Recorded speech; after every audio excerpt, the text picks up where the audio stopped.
Subscribe to Color Frames. Adelaide వేదికగా జరుగుతున్న రెండో టెస్టులో భారత్ ఆరంభంలోనే తొలి వికెట్ కోల్పోయింది. తొలి టెస్టులో 161 పరుగులతో సత్తా చాటిన యశస్వి జైస్వాల్ రెండో టెస్టులో డకౌట్తో వెనుదిరిగాడు. మిచెల్ స్టార్క్ బౌలింగ్లో యశస్వి ఎల్బీగా వికెట్ కోల్పోయాడు. తొలి బంతికే వికెట్ కోల్పోవడంతో భారత్పై ఒత్తిడి పెరిగింది. అయితే వన్ డౌన్లో వచ్చిన శుభ్మన్ గిల్ మంచి ఆరంభాన్నిచ్చాడు. వచ్చి రాగానే తన బ్యాట్కు పని చెప్పాడు.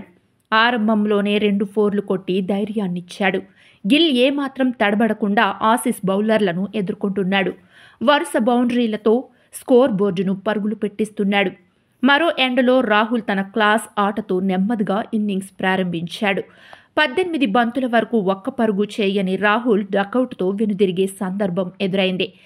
స్కాట్ బొలాండ్ వేసిన 8వ ఓవర్లో రాహుల్కు 2 సార్లు లైఫ్ లభించింది. 8వ ఓవర్ తొలి బంతి రాహుల్ బ్యాట్కు టచ్ అయ్యి నేరుగా కీపర్ చేతుల్లోకి వెళ్ళింది. దీంతో రాహుల్ నిరాశగా వెనుదిరుగుతుండగా అంపైర్ దాన్ని నో బాల్గా ప్రకటించాడు. దీంతో అంతా ఊపిరి పీల్చుకున్నారు.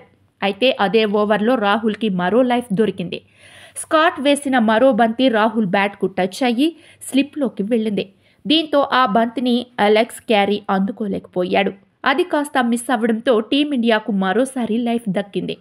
అయితే తొలి టెస్టులో 77 పరుగులతో సత్తా చాటిన రాహుల్పై భారీ అంచనాలున్నాయి.